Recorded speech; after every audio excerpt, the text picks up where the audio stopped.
City Playhouse, Attraction 11. Hollywood, California, Monday, June 29th. Presents the finest in motion picture entertainment, Academy Award. From Hollywood, Skippy, America's largest selling peanut butter.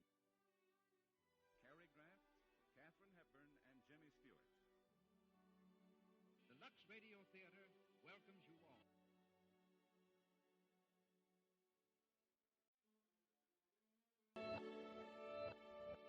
Hello everyone, and welcome to Drama and Theater, brought to you by Dwayne Old Time Radio. Before we get to today's drama, if you enjoy what I'm doing, let me ask you to subscribe to my channel. Subscribing is 100% free, and you will receive notifications on new posts.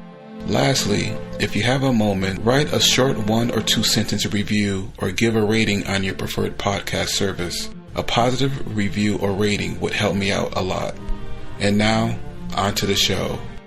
Drama and Theater, Ford Theater, Abe Lincoln in Illinois, who was assassinated in the theater, so a lot of theater going on this week. Abe Lincoln in Illinois, 19th episode of Ford Theater, February 8th, 1948. Abe Lincoln had an Illinois face, and he came out of a pioneer race. He knew how hard the fight would be, but he liked the idea of being free. His heart was tough as a railroad tie. He was made of stuff that doesn't die. He was made of hopes, he was made of fears, he was made to last a million years. This is the Ford Theater, an hour of radio drama presented by the Ford Motor Company, makers of Ford, Mercury, and Lincoln cars, and Ford trucks, farm tractors, and motor coaches. Today's play, Robert E. Sherwood's Abe Lincoln in Illinois.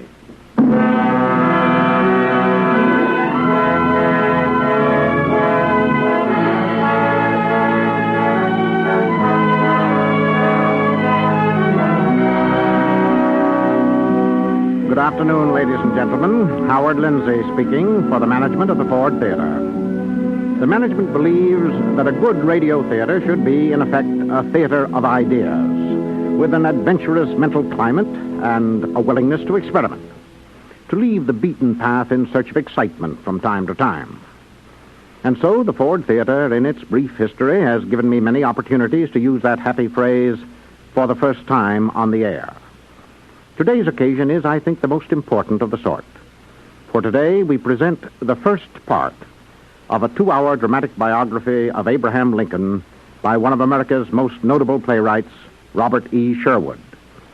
Today's drama was, of course, written originally for the stage. Next Sunday's sequel, Abe Lincoln in Washington, was written directly for the Ford Theater by Mr. Sherwood. It marks, I believe, the first time that a playwright of Mr. Sherwood's stature has written a full-hour play primarily for broadcasting. For the first time on the air, then, a complete biography of Abraham Lincoln, whose birthday the nation celebrates on Thursday. Part 1, Abe Lincoln in Illinois. Abe Lincoln had an Illinois face, and he came out of a pioneer race. Time, a little more than a century ago. It is evening in a cabin near New Salem, Illinois. There is one rude table piled with books and papers and 2 chairs. One is occupied by Mentor Graham, the New Salem school teacher. The other by a soft-spoken, attentive student who, at 21, should be reading with more assurance than he is at the moment showing. That's not quite it, Abe. Now, I want you to read this. It's from a speech delivered by Mr. Webster in the United States Senate. When my eyes shall be turned to behold for the last time the sun in heaven, let their feeble glance behold the glorious ensign of the Republic bearing... Don't read it off as if it were an inventory of Denton Offit's groceries. Imagine that you're making the speech. Oh, I couldn't use words as long as Daniel Webster. That's what you're here for, Abe, to learn. Now, that was the imperative mood. Let me hear you go on with the potential. A potential. That signifies possibility, usually, of an unpleasant nature. Like, if I ever get out of debt, I will probably get right back in again. Why did you select that example, Abe? Well, it happens to be the thought that's heaviest on my mind, sir. Store in trouble again? Yes, sir. Barry has drunk all the whiskey that we ought to have sold. You haven't been a failure here, Abe. Everyone around here is anxious to help you get ahead. Oh, well, I know. Man, they're just like you, sitting up late nights to give me learning. Now, Josh Speed and Judge Green and some others that I owe money to want to get me the job of postmaster, thinking that maybe I can handle that since there's only one mail in a week. What you want to do is get out of New Salem, Abe. Well, my family have always been movers, shifting about, never knowing what they were looking for, and whatever it was, never finding it. I've thought about moving, but wherever I go, it'll be the same story. More friends and more debts. Well, Abe, there are two professions open to people who fail at everything else. Politics and school teaching. Then I'll choose school teaching. You go into politics and you may get elected. This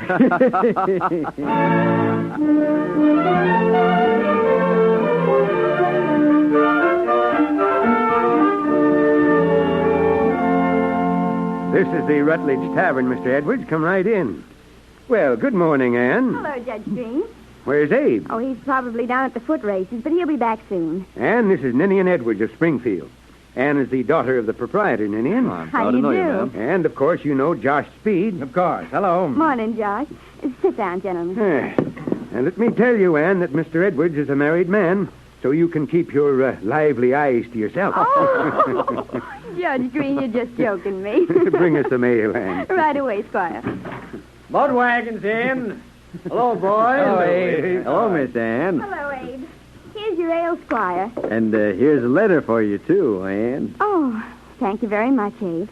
I'll just have time to read it before setting the table. This is Mr. Ninian Edwards, Abe, the governor's son. Well, nice of you to come visiting us, Mr. Edwards. I'm greatly pleased to know you, Mr. Lincoln.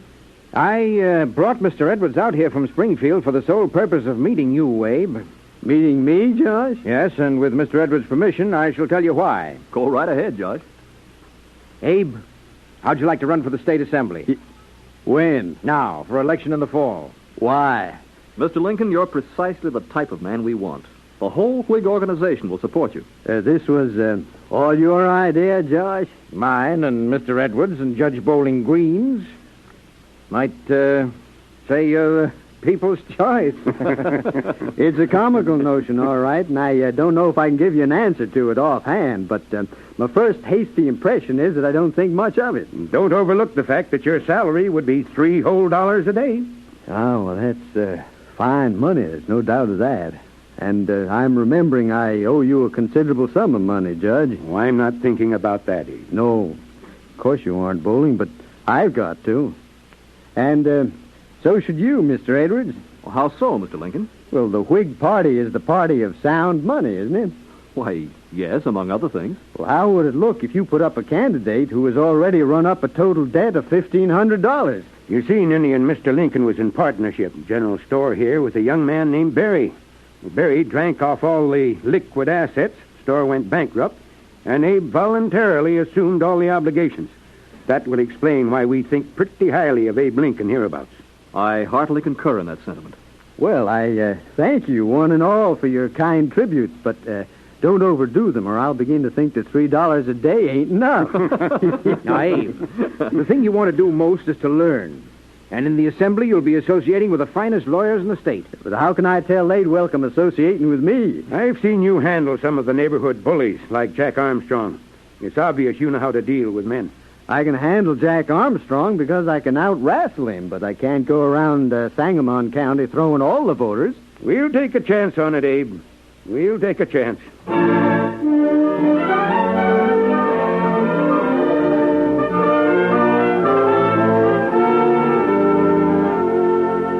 And I'd like to talk to you when you finished your chores. All right. No customers likely now till supper time. Well, what is it, Abe? For one thing, about that letter you just got from New York State. What do you know about that letter?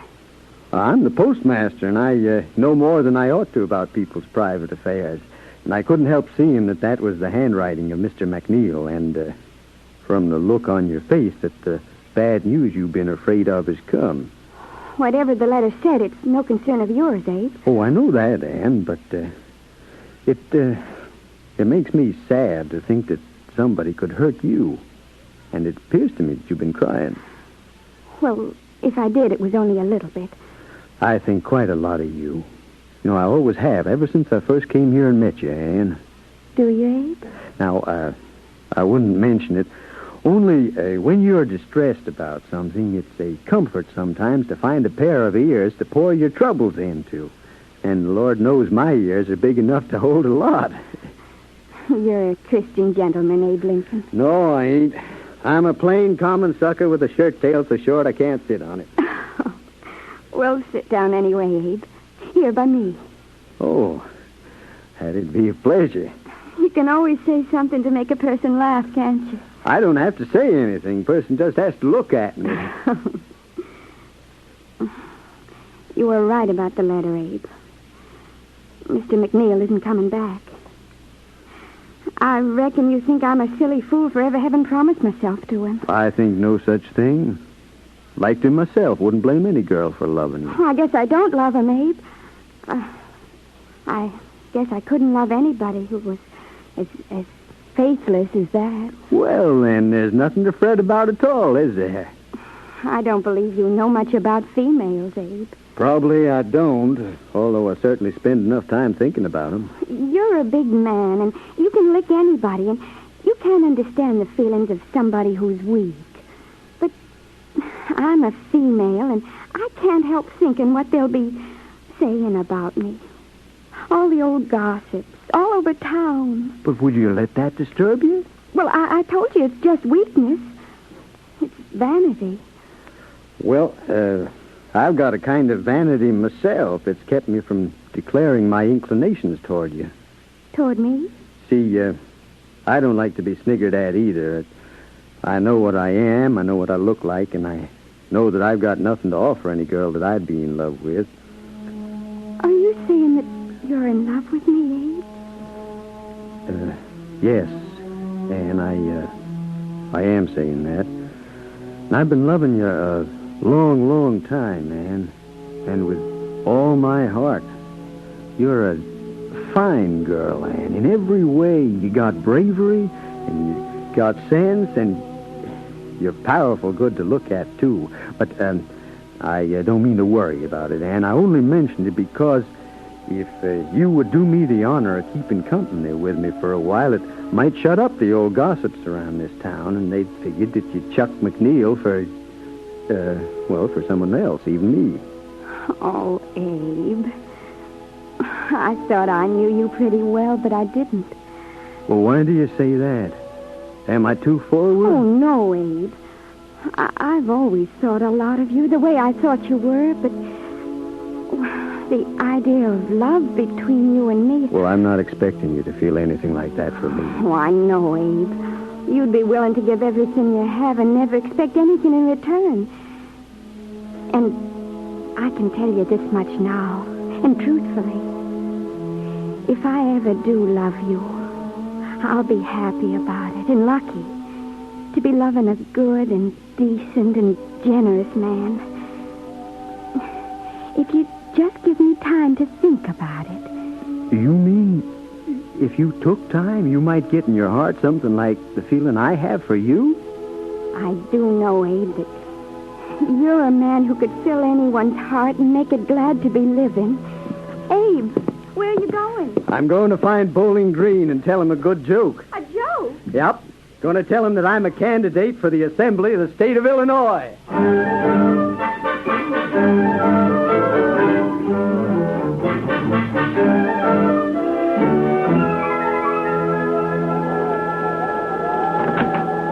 Evening, Bowling. Can I come in out of the storm? Why, come in, Josh. We haven't seen you in a dog's age.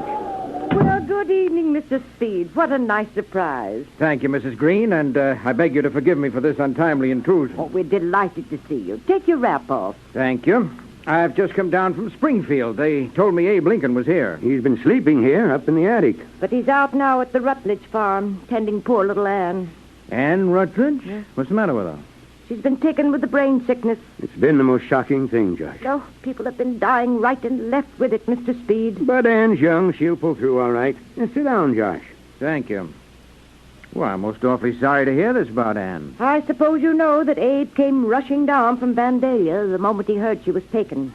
He's deeply in love with her. Now, Nancy, don't exaggerate. Oh, he's in love. I wondered what's been the matter with him lately. Has he any notion of marrying her soon? It's the only notion of his life right now. And the sooner they're married, the better for them both. Better for her, but worse for him. And why? Abe has places to go, Nancy. And, pretty as she is, can only hinder him. Perhaps, but it wouldn't matter much if she could give him a little of the happiness he's never had. That's just it. I think as much of Abe as you do, Bowling. But we can't deny he's poor, that he's failed in trade, and that he's been in the legislature a year without accomplishing a blessed thing. He could go to Springfield and set up a law practice. Make a good thing of it, too. Knows more Blackstone than most who are teaching it. He'd forget Anne. He just happened to fasten on her because she was here. His idea of what's beautiful and unattainable. Let him attain her, and she'd break his heart. Do you agree with my husband, Mr. Speed? I can't say, Mrs. Green. He's the best friend I have in the world. But I've abandoned the attempt to predict anything about Abe Lincoln. He can split rails, push a plow, crack jokes all day, and sit up all night reading Hamlet and brooding over his own fancied resemblance to the melancholy prince. He has great strength in his body, but in his mind, he's a hypochondriac. Maybe he's a great philosopher. Maybe he's a great fool. I don't know what he is. Well, maybe he is a problem, but he's also a man and a miserable one. And what do you do for his misery? Oh, you laugh at his jokes, and you vote for him on election day, and give him board and lodging when he needs it. But all that doesn't give a scrap of satisfaction to Abe's soul, and never will. Because the one thing he needs is a woman with the will to face life for him. He's afraid to face it himself? He is. Only a woman can free him. A woman who loves him and believes in him. Must be Abe, but it doesn't sound like him. Why, hello, Abe. Joshua Speed is here. Just came in from Springfield. Hello, Abe. Hello, Josh. I'm glad to see you. Nancy, Yes, Abe. she's dead. Anne? She's dead? Tonight. Her fever suddenly got worse, and they couldn't seem to do anything for it. I'm terribly sorry, Abe. Oh, Abe, we're all so sorry. She was such a dear little girl. Everyone who knew her will join in mourning for her. Yeah, I know they will, but it won't do any good. She's dead. Sit down, Abe, and rest yourself. No, I better be going. I'm not fit company for anyone. No, you don't. No, you don't. You'll stay right here. Yes, please sit down a little, Abe. Your bed's ready upstairs when you want it. Seems a poor way to reward you for what you've done for me, to come here tonight and inflict you with a corpse. This is your home, Abe. Yeah, I know. And I love you for it. But Anne, I loved her more than everything else I've ever known. We know, Abe. I was always afraid of people. But then when I saw her, I knew there could be beauty and purity in people. When I held her hand, all fear, all doubt went out of me. If she thought I could do something, then I knew that I could. And then I had to stand there, like a twig in a whirlpool, and watch her die. Her mother and father praying there for her while she died. I couldn't pray. I couldn't give any devotion to one who has the power of death and uses it. I can't stand it. I can't live with myself any longer. I've got to die and be with her again, or I'll go crazy. I can't bear to think of her out there in this storm, alone. Abe, it's a special favor to the people who love you most in the world. Nancy and Josh and me. I want you to go upstairs now and lie down. Here's a light for you, dear Abe. All right. Thank you, Nancy. Good night. Poor Abe. Poor lonely soul.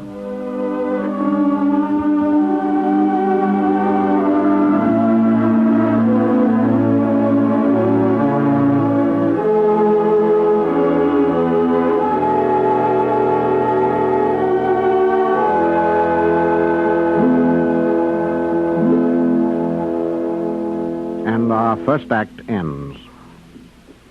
The first performance of Abe Lincoln in Illinois took place at the National Theater in Washington, D.C. on October 3rd, 1938. The play ran for nearly a year in New York with Raymond Massey in the leading role and won the Pulitzer Prize for that year. Our Lincoln is played by Carl Swenson, a leading radio actor who has been heard many times on the Ford Theater and in a great variety of parts. During the intermission now, we'll call upon Kenneth Banghart, who speaks for the Ford Motor Company. Mr. Banghart. One of the very pleasant things about a company with millions of friends is the daily mail, the letters which come from all over the country. Recently, the Ford Motor Company received a letter from Mr. C.L. Stone of Fayetteville, Tennessee. This is what he wrote.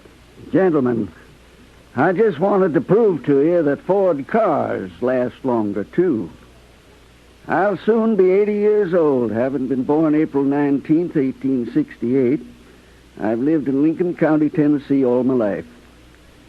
During my lifetime, I've owned a Model T Ford, a Model A Ford Coupe, and my new 1947 Ford Coupe shown in the enclosed photograph.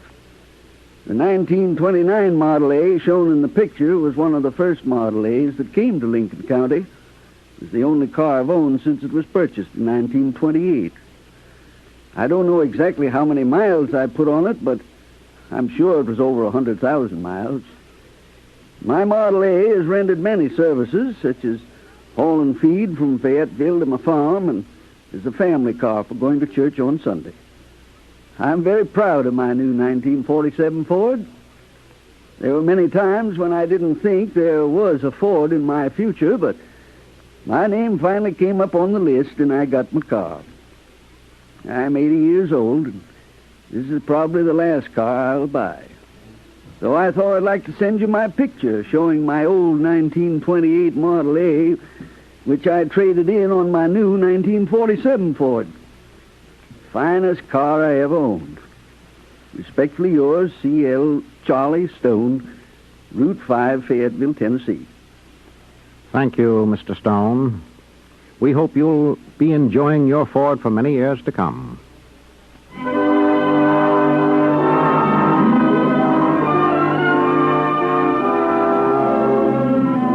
second act of Abe Lincoln in Illinois will be heard after a brief pause for station identification.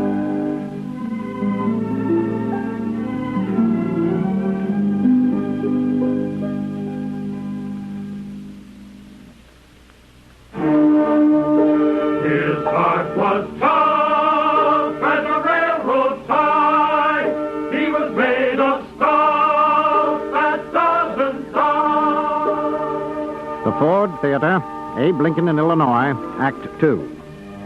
Time, a sunny summer's afternoon some 5 years after the preceding scene.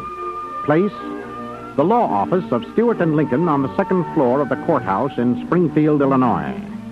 Billy Herndon, Stewart's clerk, is working at a table. He's young, sharp, smoldering, and dedicated to the belief that Abe Lincoln has a mission, a notion not shared by his hero. Abe, now just past 31, has lost all the marks of youth. He is moody, mature, and taciturn, and he is still poor. How do, Mr. Lincoln? Glad to see you back, sir. Good day, Billy. How was it on the circuit, Mr. Lincoln? About as usual. Have you been keeping in good health? Not particularly. I hope you had a chance to make some political speeches. Couple of times, public arguments with Stephen Douglas. That's fine. What issues? Now, don't get excited, Billy. We weren't taking it serious. Yes? May we come in, Abe? Are we interrupting the majesty of the law? Bowling. Well, how are you, Bowling? Tolerably well and glad to see you, Abe. Hello there, Josh. Hello, Abe. This is Billy Herndon, Squire Green in New Salem. I'm proud to know you, sir. Mr. Lincoln speaks of you constantly. Are you a lawyer, too, Mr. Herndon? I hope to be, sir. Good. Well, Abe, tell me about yourself. Josh here says you're still broke, but a great social success. True, on both counts. I am greatly in demand at all the more elegant functions. You remember Ninian Edwards? Of course. I'm a guest at his mansion regularly. His wife is one of the Todd family from Kentucky. Very high-grade people, you know, Bowling, the Todds. They spell their name with 2 Ds.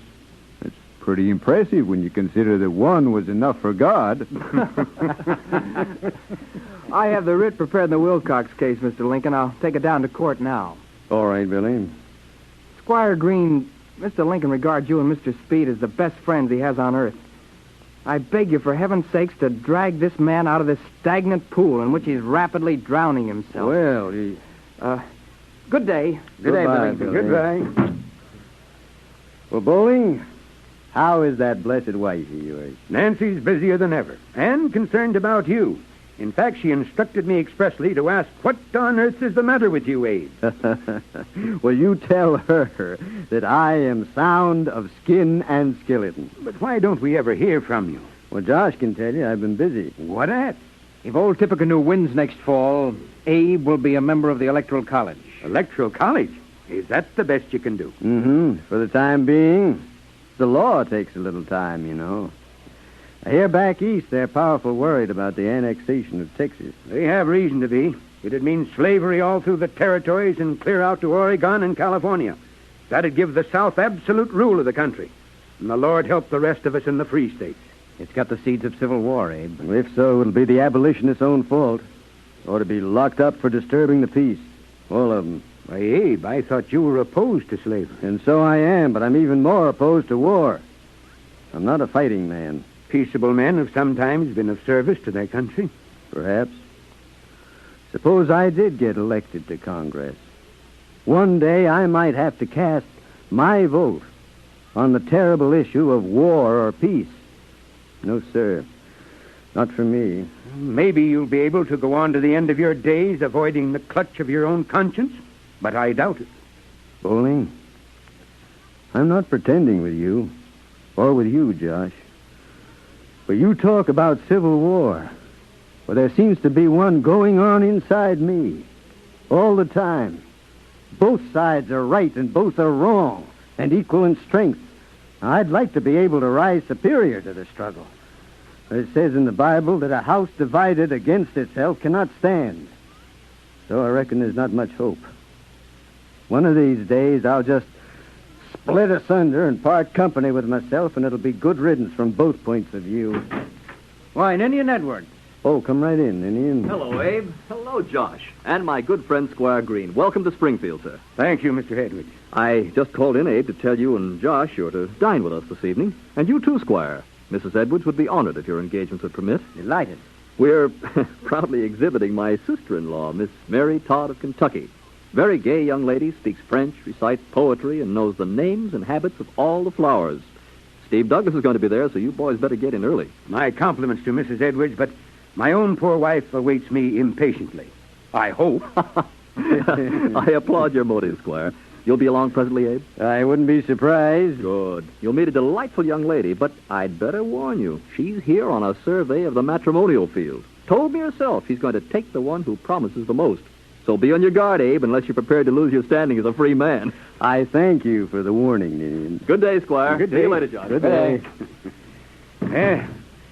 I wish I could be there to hear you carrying on the flirtation in French, Abe. Yes, I'll let you know what happens, Judge. Abe Lincoln, the flatboat cavalier. Well, clean your boots, Abe, and get some lace on your cuffs. You're going to learn the minuet.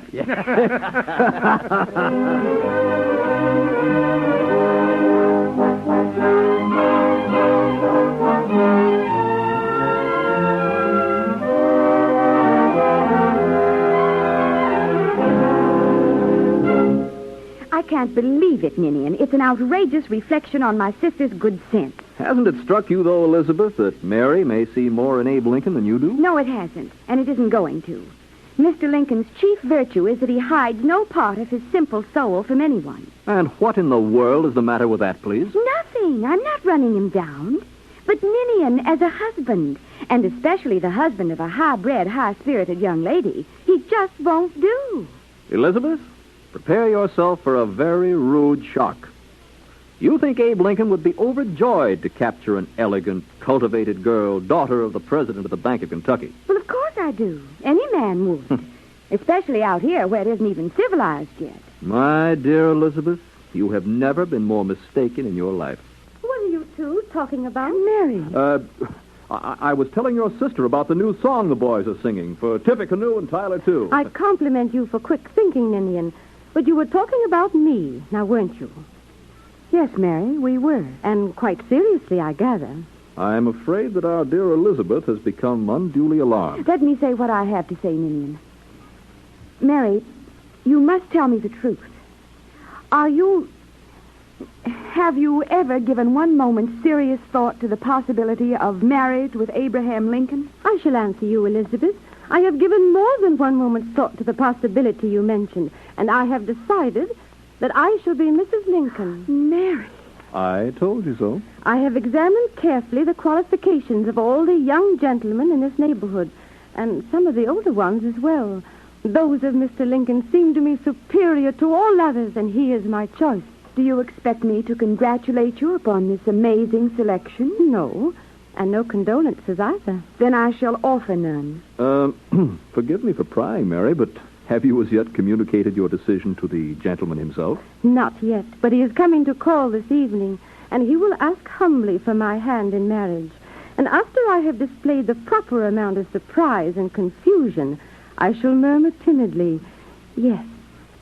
You see, Elizabeth, I feel that of all the men I've ever known, he is the one whose life and destiny I want most to share. But look at his breeding, his background, his manner, his whole point of view. I have no craving for comfort and security. I'm very different from you, Elizabeth. But have you a craving for the kind of life you will lead if you marry this man? A miserable cabin without even a servant, and not a stitch of clothing that's fit for exhibition in decent society? How far do you think you'll go with Abe Lincoln? Shiftless, lazy scarecrow stopping in the road to tell jokes. I am strong. I can make him go where he should. I know what you expect of me to do as you have done. Marry a man like Ninian. But with all due respect to you, Ninian, I won't have that, and I won't have it never. You live in a house with a fence around it to keep the common herd from getting in. In Abraham Lincoln, I see a man who has split rails for other men's fences, but who will never build one around himself. Mr. Lincoln, ma'am. Come in, Mr. Lincoln. Do sit down. Thank you, Miss Todd. I will.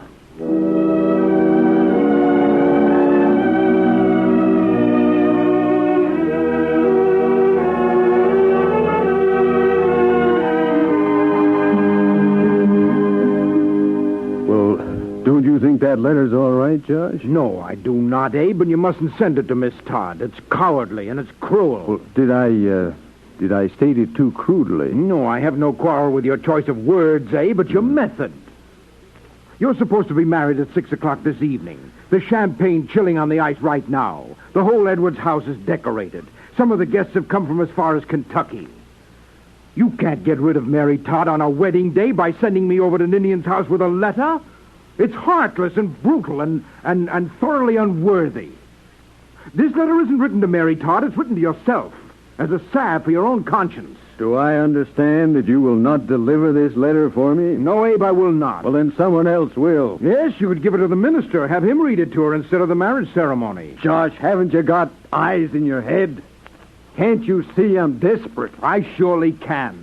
And I think you're sicker than you may realize. Your mind is disturbed. I have got to have my release from Mary Todd. I can't go through with it. I just can't do it. Oh, Billy. Happy New Year. Same to you, Billy. Mr. Lincoln, I beg leave... You've been drinking, Billy. That I have. Nonetheless, I beg leave to drink to your health and to that of the lady who will become your wife.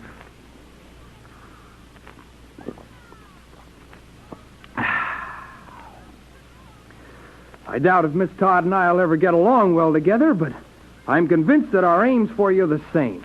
I know she's ambitious for you, and I say, God bless her and give her strength. You had all of that bottle today? Yes, I have. Well, why not, Abe? It's New Year's Day. Thank you, Mr. Speed. Thank you for the defense. One more toast. To the President of the United States and Mrs. Lincoln. I think we can do without any more toast, Billy.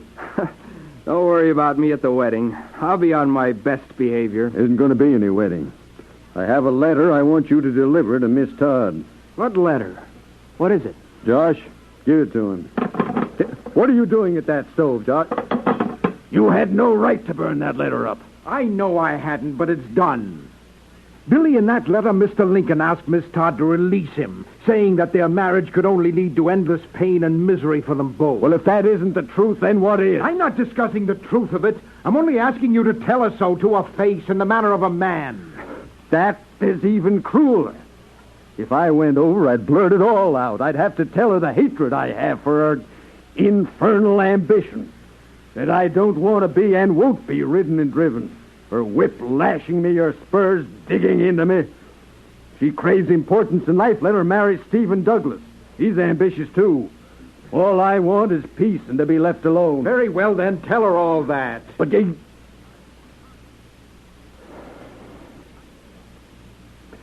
all right, Josh. I'll go up now, and I'll talk to Mary. And then I'm going away.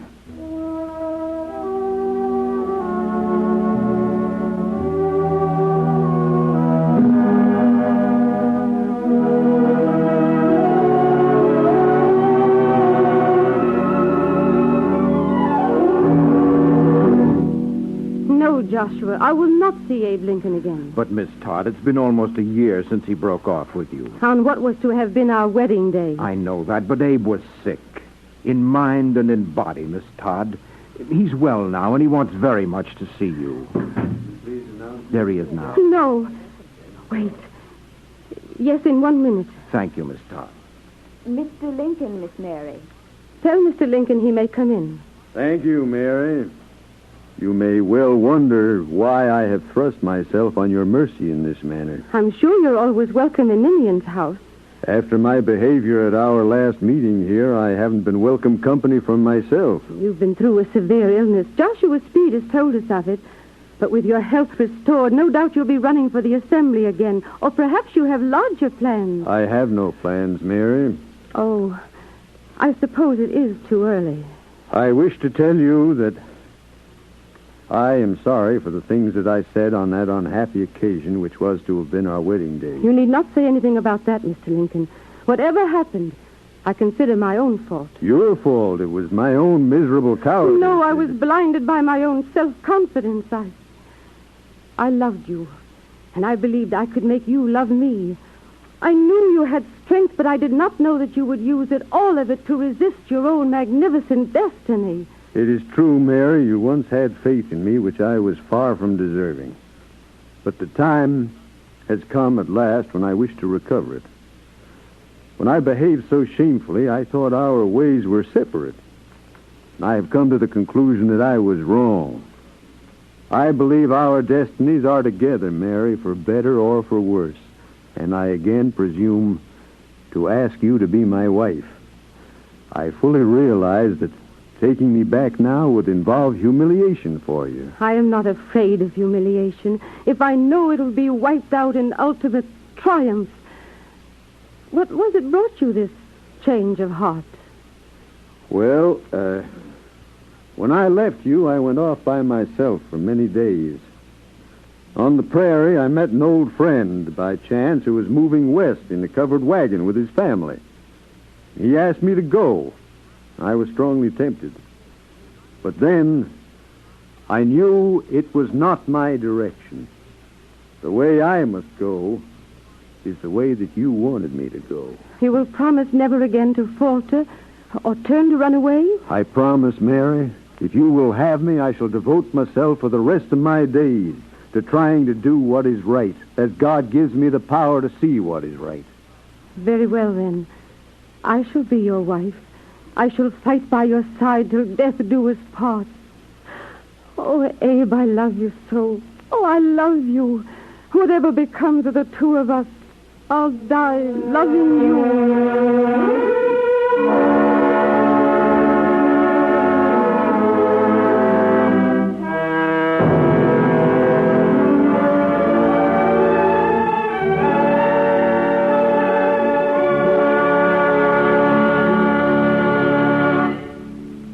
End of the second act.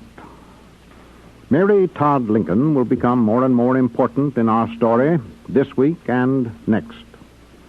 As Carl Sandburg describes her, at this time, she was plump, swift, beaming, with ready answers slipping from a sharp tongue. She had her gifts, a smooth, soft skin, soft brown hair, and flashing, clear blue eyes. Though her tongue and its sarcasm that came so quickly and so often brought dislikes and hates, there was a shine and a bubbling, a foaming over of vitality that won friends. Before Act 3 launches Lincoln into the midst of the great political conflict of the time, a word from Kenneth Banghart, speaking for the Ford Motor Company. One of the phrases which is currently popular is on the beam. You may use it yourself. But you'd probably have to think a moment before you realize that the expression comes from aviation, from the radio beam which guides most airplanes in their flight across continents and oceans through all kinds of weather. And you probably do not know that this greatest of all aids to navigation was invented, developed, and patented by the Ford Motor Company. It was just 21 years ago this week that the Ford radio range system was proven. On February the 10th, 1927, a Ford plane made a daring flight through a snowstorm from Dearborn to Dayton, Ohio, and back again, following the dots and dashes of the radio beam.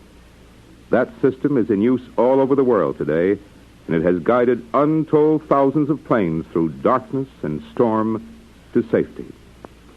Basic patents on this invention were issued to the Ford Motor Company, but it has never received a penny's royalty on them. In the interest of safe air travel, Ford made the patents available to the whole air transport industry without charge. This is just one of many Ford firsts. And while this particular invention has nothing to do with automobiles, it demonstrates the engineering knowledge, imagination, and ability which has made the Ford Motor Company famous. That's the kind of engineering that has made Ford cars the standards by which other cars are judged. In the past 45 years, Americans have come to depend on Ford to be first with the best, have come to expect Ford products to be fine products. And the Ford Motor Company lives up to that responsibility. The experience of 3 generations has proven that Ford products are first. First in engineering, first in designing, first in value. First choice of 8 million Americans.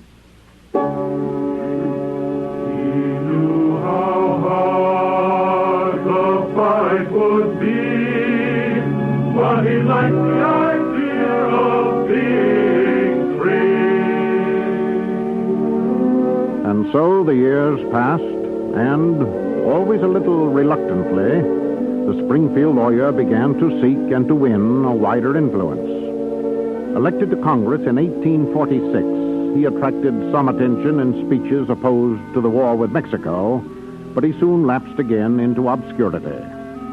Then, in 1858, his debates with Stephen Douglas brought him into real national prominence as a spokesman for the nation's anti-slavery forces. Douglas was elected to the Senate, but people began to talk about Abe Lincoln as a man who might reasonably aspire to an even higher office.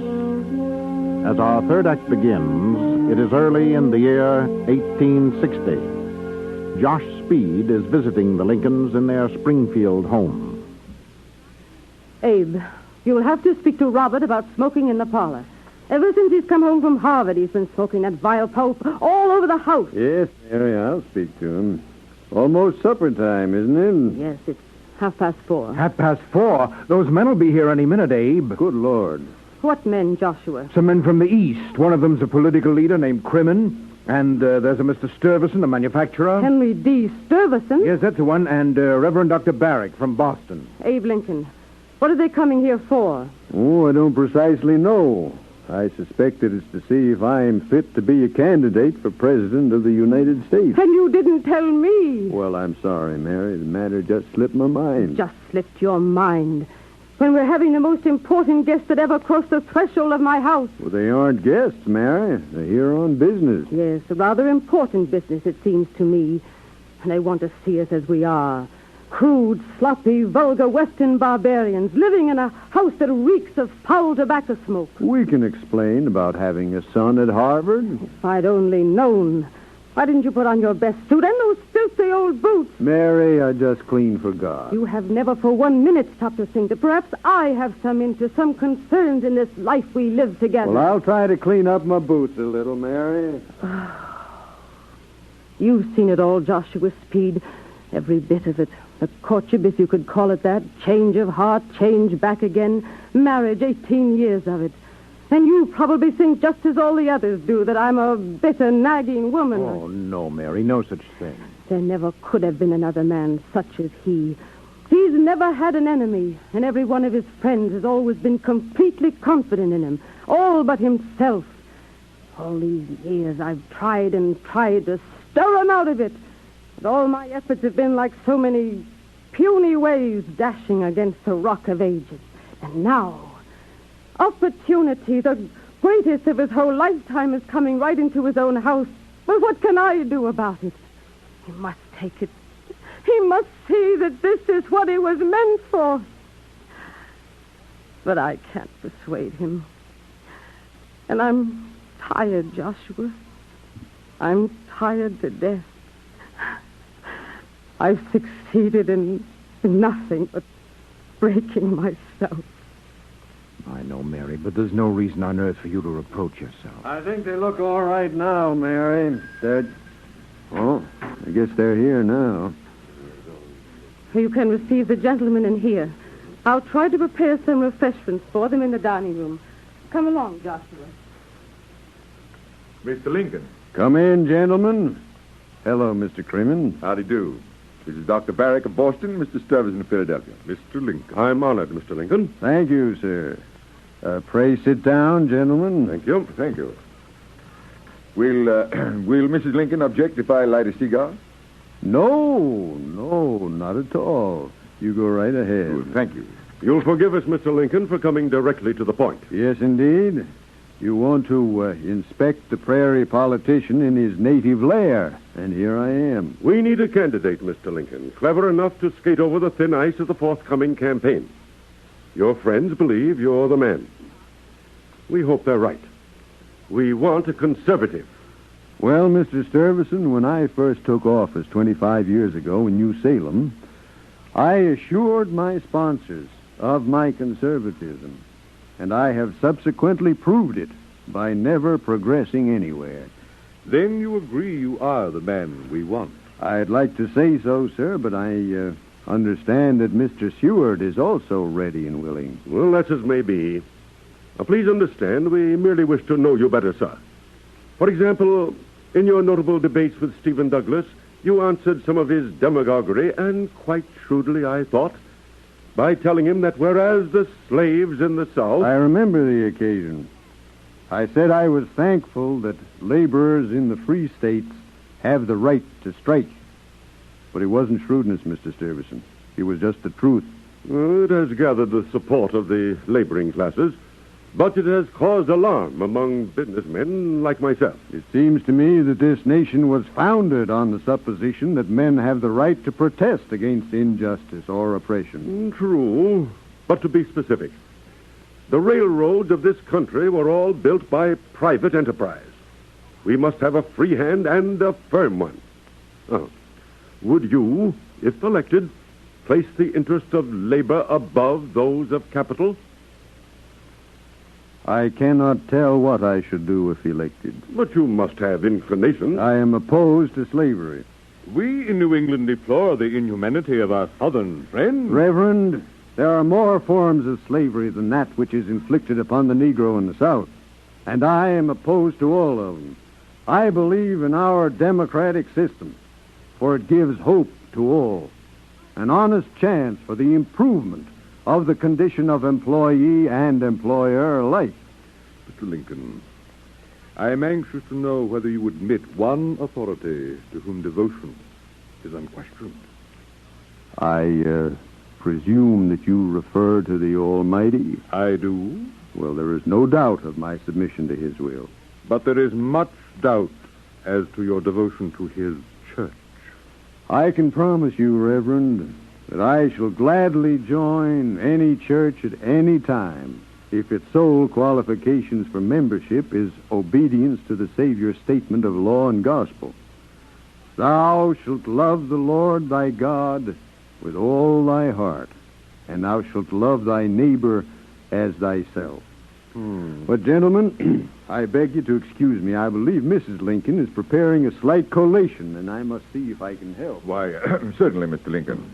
The man's an infidel. And a radical. Forgive me if I enjoy a quiet little laugh on that. Enjoy your laugh, Clement. But I didn't like the way he evaded my direct question. He's a demagogue and a rabble-rouser. Of course he is. As a dealer in humbug, he put Bonham to shame. He isn't safe, Clement. Safe? What do you mean by that? There's only one qualification we demand of our candidate, and it's simply this, that he be able to get himself elected. And there's the man who can do it. I should like to believe you. So say we all. Just you keep your faith in this uncouth rail splitter. He's one of the smoothest, slickest politicians that ever hoodwinked a yokel mob. You complain that he evaded your question. Sure he did, and did it perfectly.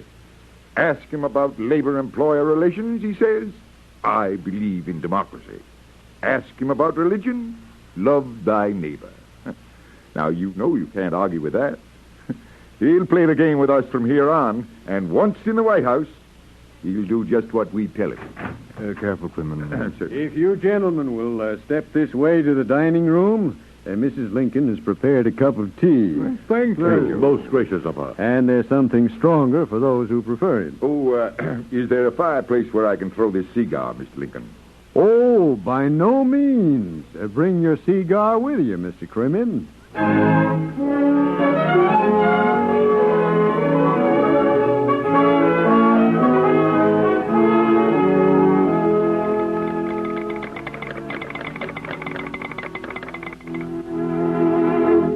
Douglas, 117,000 votes. Lincoln, 106. He's winning from you in New York, Abe. Not yet, Mary. Those city returns where Douglas is sure to be stronger. Maryland is going all for Breckinridge and Bell. Abe, you're just nowhere in Maryland. Well, I'm used to that. Never have been anywhere in Maryland. I see the New York Herald says that I have the soul of Uriah Heep encased in the body of a baboon. Oh, what about Pennsylvania, Ninian? Oh, Abe's safe in Pennsylvania, Mary. In fact, you needn't worry at all. You've been saying that all evening. No need to worry. But how can we help worrying when every new bulletin shows Douglas ahead? Because every bulletin shows Abe gaining. Just give them time to count all the votes from New York, and you'll be on your way to the White House. Oh, why don't they hurry? Why don't those returns come in? They'll be in soon enough. I can't stand it any longer. I agree, Mary. I think you better go home now. I'll be back before long. I won't go home. I think you should, Mary. Anything to get me out of sight. You only want to get rid of me. That's what you've wanted ever since the day we were married, and even before that. Mary. Because you hate me.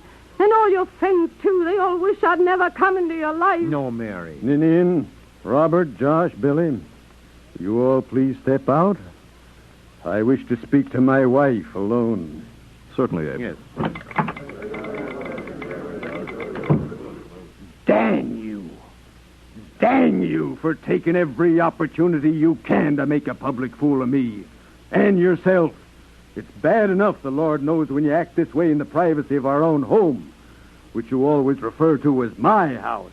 But here, in front of people, you are not to do that again. You hear me?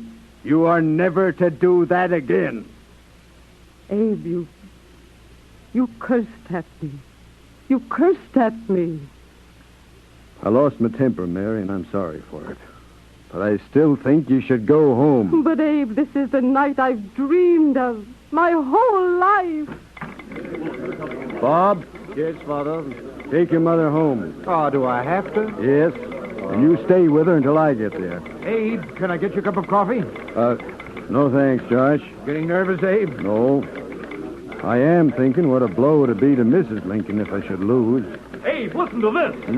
At 10:30 tonight, the New York Herald conceded that Mr. Lincoln has carried the state of New York by majority of 25,000 and has won the election.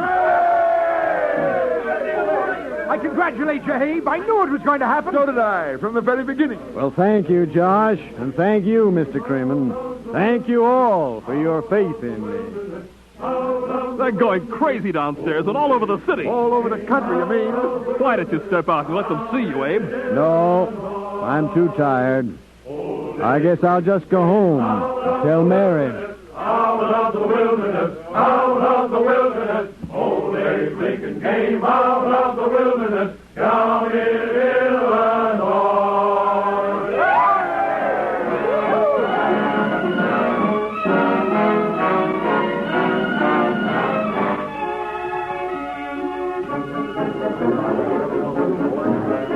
You seem a little nervous, Captain Kavanaugh. I admit it, Major. For 3 months, night and day, I've been guarding the life of a man who doesn't give a hang what happens to him. In Richmond, they're betting 2-1 Mr. Lincoln won't be alive to take the oath of office. Well, we're in charge, and I'd like to take some of that money. Stand back there. Stand back, all of you. Better get on board right away, Mr. President. That's all right, Captain Kavanaugh. They're all old friends of mine.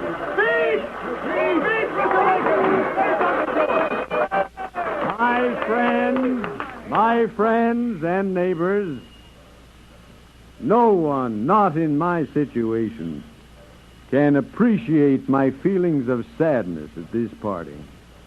To this place and the kindness of you people, I owe everything. I have lived here a quarter of a century and passed from a young to an old man. Here my children have been born, and one is buried. I now leave not knowing when or whether ever I may return. I am called upon to assume the presidency at a time when 11 of our sovereign states have announced their intention to secede from the Union. It is a grave duty. In preparing for it, I have tried to inquire, what great principle is it that has kept this Union so long together? We gained democracy, and now there is the question whether it is fit to survive. Perhaps we have come to the dreadful day of awakening, and the dream is ended. Let us believe that this is not true. I commend you to the care of the Almighty, as I hope that in your prayers you will remember me. Goodbye, my friends and neighbors. Goodbye.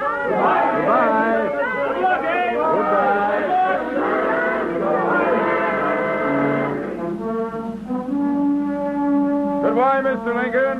Good luck. God bless you forever, Mr. Lincoln. We trust you, Mr. Lincoln. His hope goes marching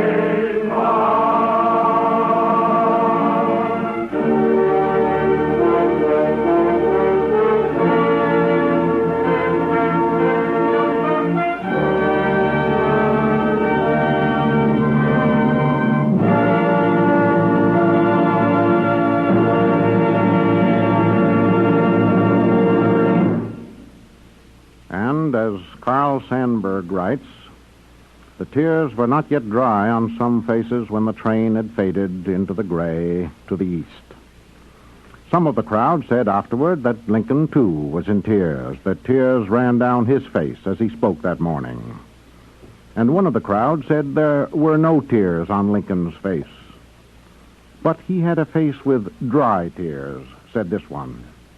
He was a man who often had dry tears. Next Sunday, we take up the story where it ended today. Next Sunday, Abe Lincoln in Washington. Written for the Ford Theater by Robert E. Sherwood.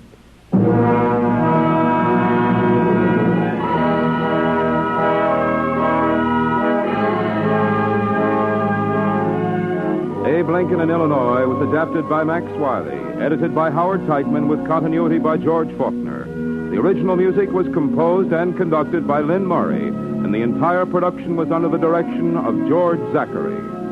Carl Swenson was heard as Abe Lincoln, Muriel Kirkland as Mary Todd, Jean Gillespie as Anne Rutledge, Eric Dressler as Josh Speed, and Michael Fitzmaurice as Ninian Edwards.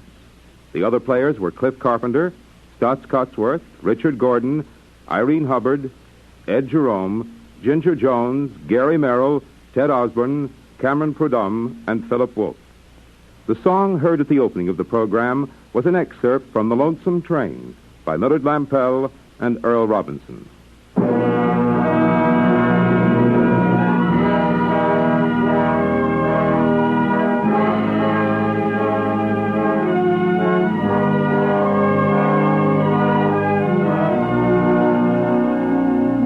Next week, Abe Lincoln in Washington. The Ford Theater is presented by the Ford Motor Company, makers of Ford, Mercury, and Lincoln cars, and Ford trucks, farm tractors, and motor coaches.